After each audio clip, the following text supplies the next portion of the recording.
Supercalifragilisticexpialidocious, even though the sound of it is something quite atrocious.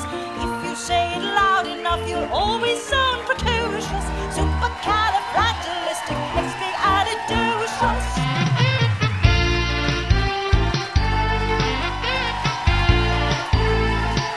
Hello and welcome to Six in the Cities. I'm today's host, Tanya Peterson.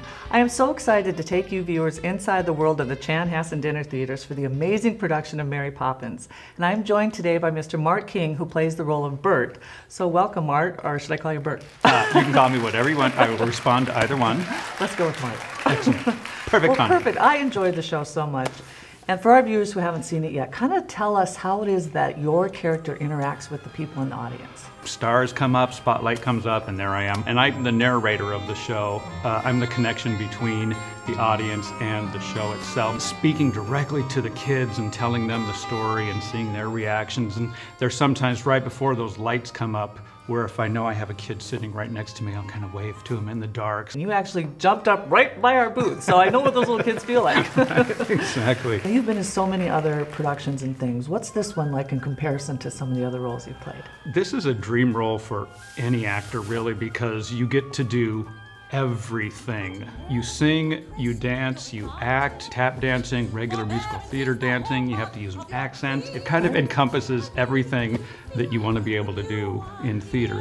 Your sweet gentility is crystal clear. It's crystal clear. Oh, it's a jolly holiday with you. It's a jolly holiday. A jolly, jolly holiday. This summer, you are a teacher at some of the great camps that Chanhassen has for children. The Chan Musical Theater Camp, it's a highly successful camp. You have a class every day in dance, singing, acting, costuming, lighting, or stage combat. And it's also a great introduction to theater if you've never done theater, because it's a really no pressure, just have fun situation. And these kids get to interact with such professionals like yourself Right. and on a real stage. And these kids also get a little spiff, right? Yes, every camper that comes to the camp gets a free ticket to Mary Poppins. Nice. I do it just for that. Me too. Before I let you go, we have Mary Poppins about to join us. So tell me, what's it like working with Anne? Working with Anne Michaels. Anne is one of my favorite actresses ever. I was very thrilled that she got the role because we do work so well together. There's moments in the show where I'm laughing at what she's doing, and it works because it looks like Bert's laughing at Mary, but I'm actually laughing at what she's doing because she just entertains me so much. I thought she was spectacular, so what you're kind of saying is you're a fan. I'm a big fan of Anne Michaels. All right, well, I'm a fan of yours too. Thank you. The sound of it is something quite atrocious. If you say it loud enough, you'll always sound precocious. Supercalifragilisticexpialidocious.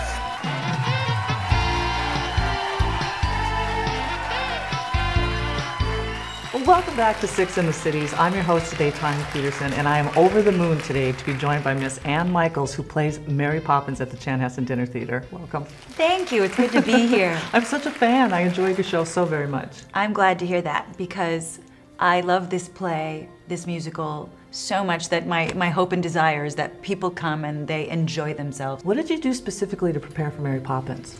I took all the time I needed to read all the books by P.L. Travers. I watched documentaries about the author. I wanted to know where this magical creature, Mary Poppins, came from. And I don't think I've ever been so mentally prepared for a show before. I was tired after one night of just watching. How do you possibly keep up the stamina to do this 8 shows a week?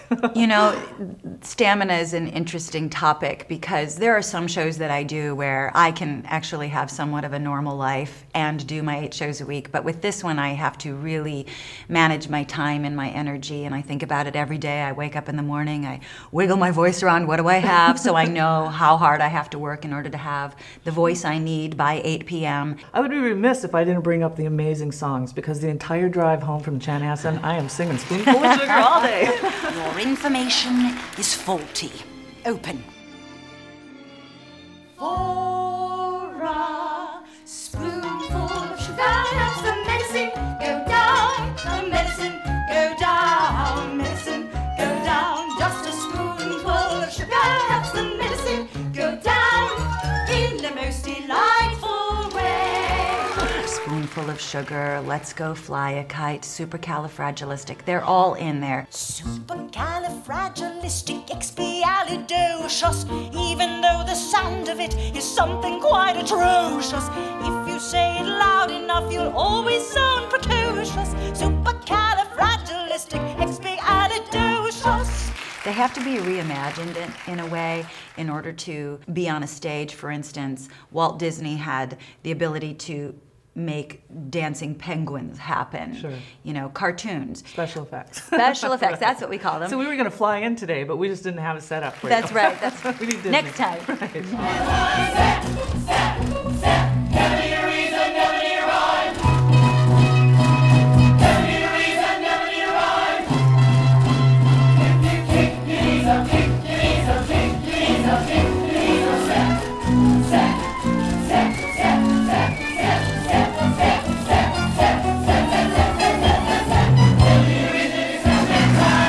The team that put together the musical did a phenomenal job of adding to this story with music.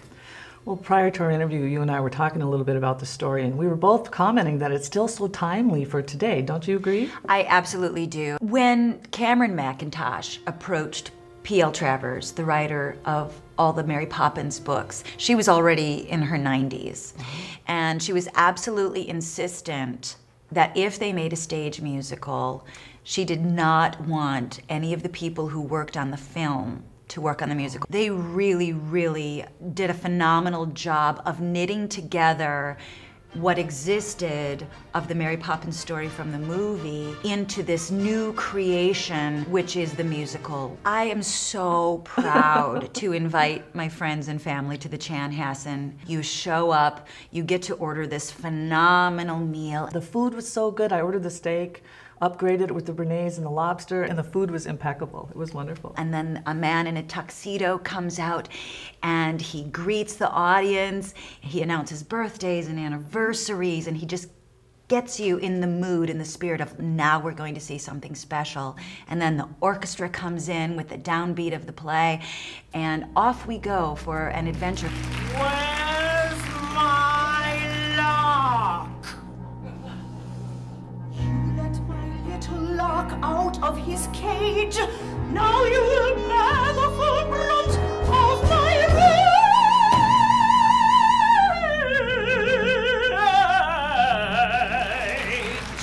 We feel gratified at the end of every evening that, you know, our job was worthwhile.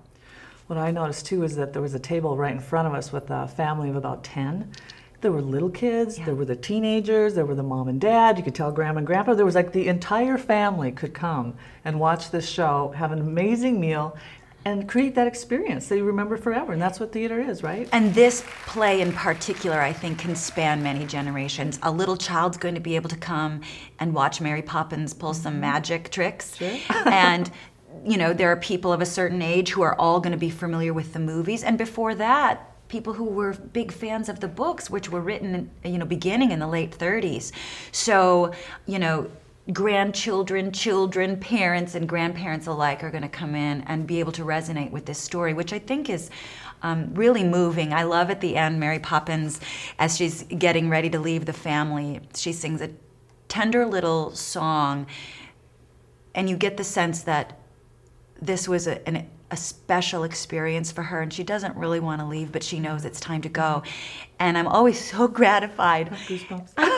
Good. I'm always so gratified when I hear people sniffling out in the audience, because I know that they're right there with her and they feel the same way, that this was something so magical and special that they got to be a part of, and it is going to be hard to say goodbye. And I just want to let our viewers know that because you are doing such a fantastic job, this has been extended now, right? So if you haven't been there yet, you can still get a ticket, right? Yeah, we are going to run until October 24th. And that makes me so happy. There's nothing worse than having to close a show when people are still hankering to get in and beating down the doors. So I think the Chanhassen made a really wise decision in extending this. Well, wonderful. And I am so happy that you came on today's show.